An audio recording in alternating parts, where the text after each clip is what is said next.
സ്വാഗതം. ഇന്ന് ഒരു കുക്കിംഗ് വ്ലോഗാണ്. നല്ല ടേസ്റ്റി ആയിട്ടുള്ള ടൊമാറ്റോ കറിയാണ് ഇന്ന് ഞാൻ ഉണ്ടാക്കാൻ പോകുന്നത്. കാരണം എനിക്ക് 2 ദിവസം മുമ്പായിട്ട് നല്ല ഫ്രഷ് ടൊമാറ്റോസ് കിട്ടിയിട്ടുണ്ടായിരുന്നു. ഇപ്പൊ അതിൽ ചിലതൊക്കെ പഴുത്ത് വന്ന് കറി ഉണ്ടാക്കാൻ പറ്റിയ ഒരു അവസ്ഥയായിട്ടുണ്ട്. അപ്പൊ ഇന്ന് ആ ടൊമാറ്റോസ് ഒക്കെ വെച്ചിട്ടാണ് ഈവനിങ് ചപ്പാത്തിക്കുള്ള കറി ഉണ്ടാക്കാൻ പോകുന്നത്. അപ്പൊ അതാണ് ഇന്നത്തെ വീഡിയോയിലൂടെ ഷെയർ ചെയ്യുന്നത്.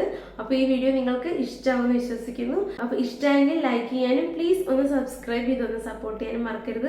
മാത്രമല്ല അടുത്തിരിക്കുന്ന ബെൽ ബട്ടൺ കൂടി അമർത്തിയാലേ ഞാൻ ഇടുന്ന പുതിയ വീഡിയോസിന്റെ നോട്ടിഫിക്കേഷൻ ലഭിക്കുകയുള്ളൂ. അപ്പോൾ നമുക്ക് വീഡിയോ സ്റ്റാർട്ട് ചെയ്യാം.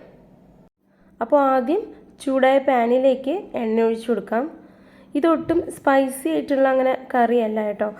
ഇത് കുറച്ച് മധുരം നല്ല ഇഷ്ടമുള്ളവർക്കൊക്കെ കഴിക്കാൻ പറ്റിയൊരു കറിയാണ്. പക്ഷെ ഇത് സ്പൈസി ആക്കണമെങ്കിൽ അത് ഓരോരുത്തരുടെ ഇഷ്ടമാണ്. അപ്പം ഞാൻ ഇവിടെ അധികം സ്പൈസി ഒന്നും ഇല്ലാതെയാണ് ഈ കറി ഉണ്ടാക്കിയെടുക്കുന്നത്. അപ്പം നമ്മുടെ എണ്ണ ചൂടായിട്ടുണ്ട്. ഇനി ഇതിലേക്ക് 1 സ്പൂൺ കടുക് ഇട്ട് കൊടുക്കുകയാണ്. അപ്പോൾ കടുകെല്ലാം ഒന്ന് പൊട്ടി വരുന്നവരൊന്ന് വെയിറ്റ് ചെയ്യാം.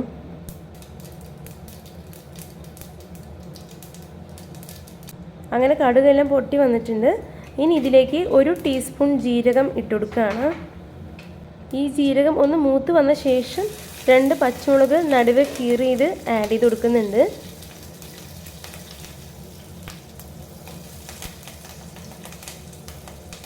ഇനി ചേർത്ത് കൊടുക്കാൻ പോകുന്നത് ഈ കറിക്ക് ആവശ്യമായിട്ടുള്ള 2 മീഡിയം സൈസ് സവോളയാണ്. ഇതുപോലെ കട്ട് ചെയ്ത ശേഷം ആഡ് ചെയ്ത് കൊടുക്കുകയാണ്. ഇനി ഈ സവോളയെല്ലാം പെട്ടെന്നൊന്ന് വഴണ്ടി കിട്ടാനായിട്ട് ഞാൻ 1 ടീസ്പൂൺ ഉപ്പ് ആഡ് ചെയ്ത് കൊടുക്കുന്നുണ്ട്. ഞാനൊന്ന് അടച്ച് വെച്ച് വേവിക്കുവാണ്. അപ്പോൾ ഇതൊന്ന് വഴണ്ടി കിട്ടിയിട്ടുണ്ട് ഇപ്പം. ഇനി ഇതിലേക്ക് ആഡ് ചെയ്ത് കൊടുക്കുന്നത് നീളത്തിൽ കട്ട് ചെയ്ത് വെച്ചേക്കുന്ന 6 വെളുത്തുള്ളിയാണ്. ഇനി ഈ വെളുത്തുള്ളി കൂടി ഒന്ന് മൂത്ത് വരാനുണ്ട്. അതിനുശേഷമാണ് നമ്മൾ ഈ കറിയിലെ മെയിൻ ഇൻഗ്രീഡിയൻറ്റ് ആഡ് ചെയ്ത് കൊടുക്കാൻ പോകുന്നത്. അപ്പോൾ വെളുത്തുള്ളി മൂത്ത് വന്ന ശേഷം ഇവിടെ ആഡ് ചെയ്ത് കൊടുക്കുന്നത് 4 പഴുത്ത തക്കാളിയാണ്. അപ്പോൾ അതെല്ലാം ഒന്ന് വെന്ത് വരാനായിട്ട് അടച്ച് വെച്ച് വേവിക്കുവാണ്.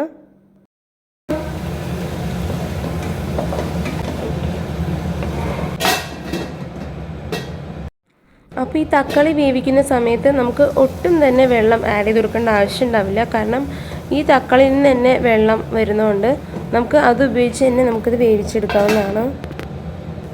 ഇപ്പോൾ തക്കാളി എല്ലാം നന്നായിട്ട് വെന്ത് വന്നിട്ടുണ്ട്. ഇനി ഇതിലേക്ക് 1/4 ടീസ്പൂൺ മഞ്ഞൾപ്പൊടി ആഡ് ചെയ്ത് കൊടുക്കുകയാണ്. അതിനുശേഷം 1 teaspoon Kashmiri chilli powder add ചെയ്ത് കൊടുക്കുകയാണ്. ഇതാകുമ്പോൾ അധികം എരിവും കാണത്തില്ല. മാത്രമല്ല കറിക്കൊക്കെ നല്ല കളറും കിട്ടും. കാരണം ആദ്യം ആഡ് ചെയ്ത് കൊടുത്ത പച്ചമുളകിന് നല്ല എരിവുള്ള പച്ചമുളകാണ്. അപ്പോൾ അതുകൊണ്ടാണ് കാശ്മീരി ചില്ലി ഈ ഒരു അളവിൽ മാത്രം ചേർത്ത് കൊടുക്കുന്നത്. ഇനി ഇതിലേക്ക് 1 ടീസ്പൂൺ മല്ലിപ്പൊടി ചേർത്ത് കൊടുക്കുന്നുണ്ട്. പിന്നെ ചേർത്ത് കൊടുക്കുന്നത് 1/4 ടീസ്പൂൺ പെരിഞ്ജീരകപ്പൊടിയാണ്. ഇതൊരു ഫ്ലേവറിന് വേണ്ടി മാത്രമാണ് ആഡ് ചെയ്ത് കൊടുക്കുന്നത്. അതുകൊണ്ടാണ് ഞാനിവിടെ കുറച്ചിട്ട് കൊടുക്കുന്നത്. അങ്ങനെ ഈ പൗഡേഴ്സിൻ്റെ എല്ലാം ഒരു പച്ചമണം മാറിയ ശേഷം ഈ കറിക്ക് ആവശ്യമായിട്ടുള്ള ഉപ്പ് ആഡ് ചെയ്ത് കൊടുക്കുകയാണ്. പിന്നെ നമുക്ക് എത്രയാണോ ഈ കറി തിക്ക് കൺസിസ്റ്റൻസിയിൽ കിട്ടേണ്ടത് അതിനനുസരിച്ച് വെള്ളം ആഡ് ചെയ്ത് കൊടുക്കാം. ഞാനിവിടെ കുറച്ച് വെള്ളം ആഡ് ചെയ്ത് കൊടുക്കുന്നുള്ളൂ. കാരണം എനിക്ക് ഒരുപാട് ലൂസായി പോകരുതെന്ന് വിചാരിച്ചിട്ട് 1/2 ഗ്ലാസ് വെള്ളം എന്നുള്ള അളവിലാണ് ഇവിടെ ചേർത്ത് കൊടുക്കുന്നത്.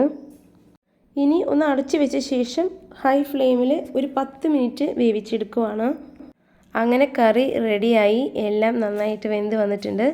ഇനി ഇതിലേക്ക് നമുക്ക് കുറച്ച് ഷുഗർ ചേർത്ത് കൊടുക്കാം. ഇപ്പോൾ പഞ്ചസാര ഉണ്ടെങ്കിൽ അങ്ങനെ, അതല്ല ഞാനിവിടെ ആഡ് ചെയ്ത് കൊടുക്കുന്നത് ശർക്കരയാണ്. ശർക്കര ഒരു 2 ടീസ്പൂൺ എന്നുള്ള അളവിൽ ചേർത്ത് കൊടുക്കുകയാണ്. ഇപ്പോൾ ഈ ശർക്കരയ്ക്ക് പകരം തേൻ ആഡ് ചെയ്ത് കൊടുക്കുന്നതും വളരെ ടേസ്റ്റാണ്. ഒരു വേറെ ലെവൽ ടേസ്റ്റ് എന്നൊക്കെ പറയാം. എൻ്റെ ഇപ്പോൾ അതില്ലാത്തതുകൊണ്ട് ഞാനിവിടെ ശർക്കര ആഡ് ചെയ്ത് കൊടുത്തേക്കുന്നത്.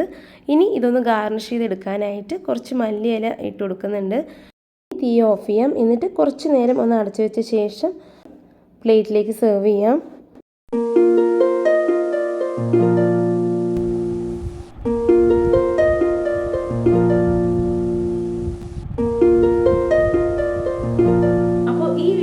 എല്ലാവർക്കും ഇഷ്ടമായെന്ന് വിശ്വസിക്കുന്നു. ഇഷ്ടമെങ്കിൽ ലൈക്ക് ചെയ്യാനും നിങ്ങളുടെ ഫ്രണ്ട്സിലേക്ക് ഈ വീഡിയോ ഷെയർ ചെയ്യാനും നിങ്ങളുടെ അഭിപ്രായം കമൻറ്റ് ബോക്സിൽ കമൻറ്റ് ചെയ്യാനും മറക്കരുത്.